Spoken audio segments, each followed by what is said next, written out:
মুখ্যমন্ত্রী ডাক্তার মানিক সাহার গুরুত্বপূর্ণ বক্তব্য শুনুন, থাকুন নিউজ ত্রিপুরা ওয়ান চ্যানেলের সাথে।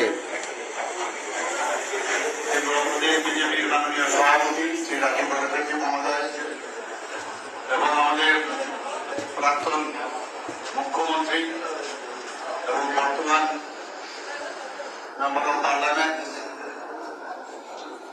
সবার পরিচিত মুখ শ্রী বিপ্লব কুমার দেব মহোদয়, এবং আমার সামনে এখানে এই হল করে সমস্ত স্তরের যারা কার্যকর্তারা আছেন সবাইকে এই যে আমাদের ত্রিস্তরীয় পঞ্চায়েতে যে বিজয় আমরা হাসিল করেছি ভারতীয় জনতা পার্টির এর জন্য সবাইকে আমি হার্দিক অভিনন্দন জানাচ্ছি।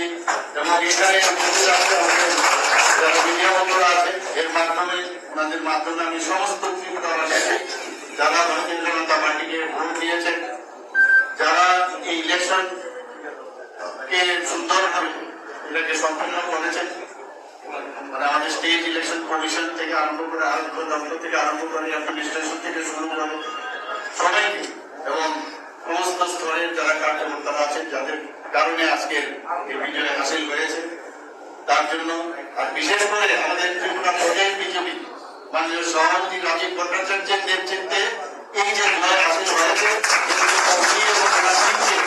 আমার ব্যক্তিগত তরফ থেকে তাদেরকে ধন্যবাদ জানাচ্ছি এবং শুভেচ্ছা জানাচ্ছি। অত্যন্ত আনন্দের দিন আজকে আমাদের।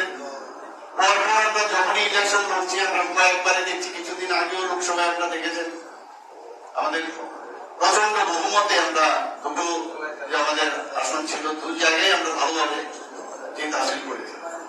অর্থাৎ কি মাননীয় প্রধানমন্ত্রী নরেন্দ্র মোদীজির প্রতি মানুষের যে আস্থা সেটা আমরা দেখতে পাচ্ছি। আমাদের ভারতীয় জনতা পার্টির সর্বভারতীয় সভাপতি জেপি নাড্ডাজি যেভাবে পার্টিকে সামনের দিকে নিয়ে যাচ্ছেন, তো সব মিলিয়ে আমাদের এই যে ডাবল ইঞ্জিনের সরকার আমরা বলি এবং অনেকে বিরোধীরা কিন্তু কটাক্ষ করে, কিন্তু আসলে ওরা ওই তাদের মুখের ভাষাই থাকবে কিন্তু কাজের ক্ষেত্রে কিন্তু কিছুই হবে।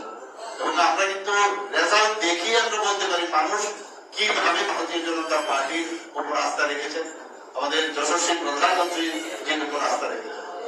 আমাদের যারা কার্যকর্তারা আছেন যেভাবে মানে 365 দিন আমি বলবো যেভাবে পরিশ্রম করে, আমি এক এক সময় অবাক হই ত্রিপুরা রাজ্যের অন্যান্য যে আমাদের পলিটিক্যাল পার্টি আছে তারা কোথায় আছে, আর আমাদের যে যেভাবে আমরা পরিচালিত হই, যেভাবে আমরা কাজ করি মানুষের জন্য, বিভিন্ন সময়ে বিভিন্ন কাজ দেওয়া হয়, অর্থাৎ কাজের নিরিখেই একমাত্র মানুষ আমাদের উপর আস্থা রেখেছে। আমি এর জন্য আজকে বিশেষ করে এখানে কোনো রেজাল্ট আপনাদের বলেছেন, এখানে আমাদের মাননীয় সভাপতি 97% আমরা ত্রিস্তরীয় পঞ্চায়েতে আমরা জিতেছি। আমরা এত এটা কিন্তু আমরা জানতাম এই ধরনের রেজাল্ট আমাদের সামনে আসছে, তো রেজাল্টটা বেরিয়ে গেল। কিন্তু এখানেই আমাদের কিন্তু আত্মতুষ্টিতে ভুগলে চলবে না, আমাদের অনেক কিছু করার আছে, নিজেদেরই আমাদের মধ্যে অনেক কিছু পরিবর্তন আনাতে হবে। মানুষ আমাদের সমস্ত দিক দিয়ে আমাদের, আমরা যদি মনে করি মানুষ আমাদের দেখছে না আমরা কিন্তু ভুল করবো। মানুষ আমাদের সবসময় দেখছে, আমাদের কাজকর্ম, আমাদের সরকারের কাজকর্ম, পার্টির কাজকর্ম সবাইকে দেখে, এবং 97% আমরা যদি এই কাজের বিনিময়ে আমাদের বডি ল্যাঙ্গুয়েজের আমাদের মানুষের কাছে আমাদের যে অ্যাকসেপ্টেড সেই কারণে যদি 97% আসে, আমরা যদি বিভিন্ন প্রকল্পের 100% যে সেচুরেশন পয়েন্টের বলি সেটা 3% আর কেন বাকি থাকে, আগামী দিনে আমরা 100%ই যাতে মানুষের আমরা এই আমাদের কাজ করতে হবে। বসে থাকলে হয় না, জিতে গেছি, সামনে আবার ইলেকশন, ডিসি হয়, ডিসির ইলেকশন আছে, আবার 2.5 বছর পরে আবার আমাদের সমস্ত মিউনিসিপ্যালিটির ইলেকশন আছে, তারপরে এগুলো মেনে নিয়ে চলবে। যদিও মাননীয় প্রধানমন্ত্রী যে একবার ইচ্ছা প্রকাশ করেছিলেন যে ওয়ান নেশন ওয়ান ইলেকশন, যদি সেটা হয় আমাদের জন্য সুবিধা, কারণ কাজে খুব অসুবিধা হয়, এবং যে প্রধানমন্ত্রী যা বলেন তাও করেন, আমরা আশায় আছি যদি সেটা হয় তাহলে কাজের মধ্যে আরো ত্বরান্বিত হবে, কাজ আরো সহজ সরল ভাবেই খুব মানে ইজ অফ ডুইং এর যেটা আমরা বলি অনেক সুবিধা হবে কাজ করতে। অনেক কাজ বাকি এখনো আমাদের সরকারের তরফ থেকে আমরা বিভিন্ন যেসব প্রকল্প আমরা করেছি, আগের যেসব প্রকল্পগুলো আছে সেইগুলোকে সাথে নিয়ে নতুন প্রকল্প, আমাদের সরকারের সেন্ট্রাল গভর্নমেন্টের প্রকল্প সব মিলিয়ে এর সাথে আমরা যে প্রকল্পগুলোই করি মানুষের সাথে আমরা কাজ করি। অথবা মানুষ ত্রিপুরার মানুষ অত্যন্ত অনেক আশা আকাঙ্ক্ষা নিয়ে বসে আছে। সর্বপ্রথম যেটা আইন শৃঙ্খলা, আমাদের শুনলেন মাননীয় মুখ্যমন্ত্রীর গুরুত্বপূর্ণ বক্তব্য। তিনি কথা বলেছেন পঞ্চায়েত ভোটের বিষয় নিয়ে। তিনি বলছেন মানুষের জন্য কাজ করতে হবে, 100% মানুষের জন্য কাজ করতে হবে, মানুষের আশা আকাঙ্ক্ষা পূরণ করতে হবে।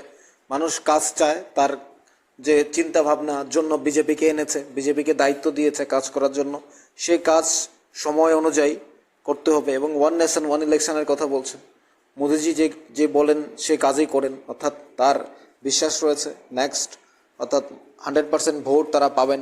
97% উইন করেছে বিজেপি, 29%-এর মধ্যে 27% ভোট তারা পেয়েছে। অর্থাৎ মাননীয় মুখ্যমন্ত্রী তিনি খুশি, তার দল খুশি, বিজেপি সরকার খুশি। অর্থাৎ এক কথায় বলা যায় মাননীয় মুখ্যমন্ত্রীর বক্তব্য শুনেছেন আপনারা, আপনাদের কি মনে হয়? মানুষের জন্য 100% কাজ করার তিনি বার্তা দিয়েছেন। এতেই রাজ্যবাসীর অত্যন্ত একটা আনন্দের বিষয় যে মাননীয় মুখ্যমন্ত্রী 100% কাজ করার বার্তা দিয়েছেন। এটাই আপনাদের কি মনে হয় জানাতে পারেন কমেন্টস বক্সে। থাকুন নিউজ ত্রিপুরা 1 চ্যানেলের সাথে।